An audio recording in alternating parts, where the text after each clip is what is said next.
우리는 살면서 각각 나름대로 겉으로 보게 되면 다 행복하고 즐거운 것 같지만 안으로 들어가 보게 되면 다 마음속에 감추고 있는 한들이 있는데 이 한을 얼마나 잘 푸느냐 하는 거에 따라서 노년기가 즐거운 노년기, 긍정적인 노년기가 될 수도 있고 부정적인 노년기가 될 수 있다는 겁니다. 그래서 노년을 한마디로 얘기를 하면 용서와 화해를 하는 이러한 시기다 이렇게 볼 수 있어요. 여기에는 다른 사람을 용서하는 것도 중요하지만 내 자신에 대한 용서도 굉장히 중요합니다. 내가 이렇게 힘들게 살아간 거는 다른 사람들을 잘못 만나서 그래. 내가 부모를 잘못 만났기 때문에 내가 힘들어. 내가 배우자를 잘못 만났기 때문에 힘들어. 이렇게 되는 거는 이 다른 사람 때문에 내가 힘들다 이렇게 생각하는 거고요. 또는 내가 실수를 해서 그래. 이렇게 생각을 하면 나를 용서 못하는 건데 사실은 이 용서를 못하고 가지고 있는 이 미움이 나의 한의 이 원천이 되는 거거든요. 그래서 이거를 좀 풀어야 되는데 이거를 잘 풀기 위해서는 화해와 용서를 해야 되는데요. 그때 이 화해와 용서를 잘하기 위해서는 노년기에 특별하게 우리가 만나야 되는 대상이 있습니다. 사실 어린 시절을 우리가 잘 보내기 위해서는 제일 중요한 게 부모를 잘 만나야 되고 선생님을 잘 만나야 됩니다. 그리고 청소년기를 잘 보내기 위해서는 친구를 잘 만나야 됩니다. 그리고 청년을 잘 보내기 위해서는 배우자나 또는 좋은 연인을 잘 만나야 됩니다. 중년을 잘 보내기 위해서는 자녀를 잘 만나야 됩니다. 각 시기마다 우리가 긍정적으로 잘 보내기 위해서는 이렇게 만나야 되는 대상이 있는데 노년기가 되면 이제 사람은 다 만났습니다. 더 이상 만날 사람이 없습니다. 근데 이 노년기에 그래서 우리들의 삶을 돌아보고 여한이 없기 위해서는 이제는 절대자를 만나야 됩니다. 이거를 심리학에서는 궁극적 타자다 이렇게 부릅니다. 이 앞에 우리가 열거했던 그런 분들은 의미 있는 타자, 사람들인데 이제는 궁극적 타자를 만나야 된다 이렇게 얘기를 하는데요. 여기 앞에 궁극적이라고 하는 이 형용사가 붙은 걸 보면 아마 벌써 이제 눈치를 채셨을 텐데 이거는 인간을 뛰어넘는 이제는 종교적인 차원으로 들어가고 그것이 궁극적인 이제 존재를 가지면 되는데 이거를 일반적으로 이 기독교를 믿지 않는 분들에게 이 설명을 하기는 굉장히 어려워요. 그런데 사실 우리 기독교를 믿는 분들에게는 이게 설명하기가 너무나 쉽고 또 너무나 빨리 이해를 할 수 있어요. 그게 누구냐면 하나님입니다. 우리가 용서를 하고 나한테 피해를 줬던 사람을 용서를 하려면 인간적인 노력 가지고는 이게 안 됩니다.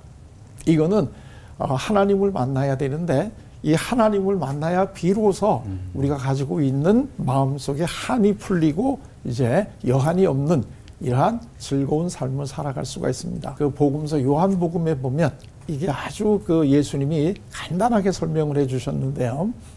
태어날 때부터 시각장애인으로 태어나서 굉장히 불우한 삶을 살아가는 분들이 있었지 않습니까?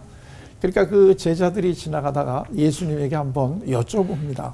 예수님, 저 사람은 날 때부터 시각장애인으로 태어나서 저렇게 힘들게 세상을 사는데 저게 누구의 죄입니까?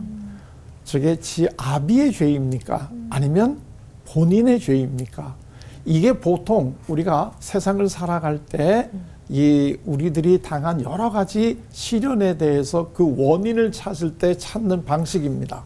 간단하게 얘기하면 네 잘못이냐 내 잘못이냐 이 둘 가지고 우리는 이 삶을 한을 품고 살아가게 되는데요. 예수님께서는 전혀 뜻밖의 말씀을 하셨습니다.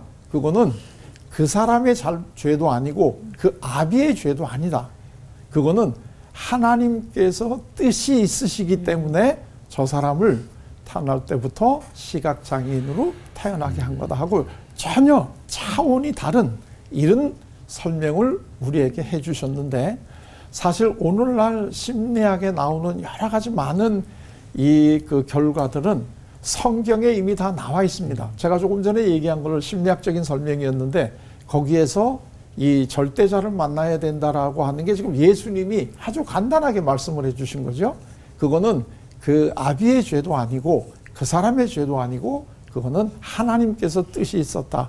우리가 살면서 여러 가지 많은 고난을 겪었는데 그 고난은 나의 잘못도 아니고 너의 잘못도 아니고 아까 우리 노래를 불러주신 그 좋은 노래처럼 결국은 이거는 하나님의 뜻이 있기 때문에 그렇게 된 거구나 하는 것을 깨달을 때야 비로소 내 한이 다 풀리고 이제는 내가 언제 하나님이 나를 부르시더라도 내가 여한이 없다. 이제는 즐거운 마음으로 하나님을 만나러 갈 준비가 다 되어 있다 하는 이런 마음을 가지게 되는 거죠. 대개의 경우에 우리는 나에게 닥친 그 고난이 정말로 하나님의 어떤 뜻이었는지 모를 때도 아마 많이 있을 겁니다. 그러나 우리가 분명하게 우리가 믿는 것은 하나님은 우리를 사랑하시고 이 고난 자체가 하나님께서 나를 쓰시기 위해서 하나의 준비하는 단계에 불과하다라고 하는 마음을 가지시게 되면 용서와 화해를 통해서 이제는 나를 힘들게 했던 사람들을 내가 다 품을 수 있고 그걸 통해서 이 하나님께서 우리를 부르시는 그때까지 즐거운 노년을 아마 보내실 수 있을 거라고 생각이 됩니다. 자, 기도하겠습니다. 하나님, 이 방송을 듣고 있는 모든 애청자님 가족에도 건강과 평화가 깃드는 복된 한 해가 되게 해 주시기를 바라며 이 모든 말씀을 예수님의 이름으로 기도드립니다. 아멘. 사실 이제 육체적인 약함도 있지만은 사실 그 우리 어르신 세대들께서 정말 이 나라를 위해서 헌신했던 그런 부분들, 특히 정말 이 나라를 정말 일궜다라는 그런 표현이 참 적합한 것 같은데 그런 마음을 가지고 계신데 젊은 세대들이 어떻게 보면은 나라에 대한 그런 큰 걱정보다는 자기의 어떤 조금 일에 전전긍긍하는 모습이나 또 어른들의 그런 그 조언이나 이런 것들을 들으려고 안 하는 모습들을 보면 좀 괘씸하다는 마음이 들 수가 있잖아요. 그래서 이런 부분에 대해서 조금 어르신들이 가지는 마음이나 또 이런 또 젊은이들에 대한 생각 우리 교수님께 한번 여쭤보고 싶습니다. 나이가 들면 자기 인생을 이렇게 돌아보는 시간이 많잖아요. 이제 결국은 잘 살았다 못 살았다 둘 중에 하나잖아요. 근데 이제 내가 내 인생을 잘 살았다라고 느끼게 하는 여러 가지 요인 중에 하나가 내가 과거에 했던 일이 지속적으로 이루어지고 또 젊은 사람들한테 인정을 받을 때 내가 잘 살았다 이런 느낌이 제일 드는 거 아니겠어요? 그렇죠. 네. 근데 이제 지금 말씀하신 것처럼 나는 그 당시에 굉장히 중요해서 내가 했던 일인데 그게 젊은 세대들로부터 충분하게 인정을 받지 못한다. 이럴 때는 내가 굉장히 화가 나겠죠. 이제 그게 핵심이 다시 돌아오면 그럼 결국은 내가 젊었을 때 열심히 했던 이게 다 헛거란 말인가? 그럼 나는 헛살았다는 얘기인가? 이제 이런 생각들을 제일 많이 들잖아요. 그러니까 이제 제일 좋은 거는 여기 이제 우리 그 교회에도 지금 이제 노년분들이 많잖아요.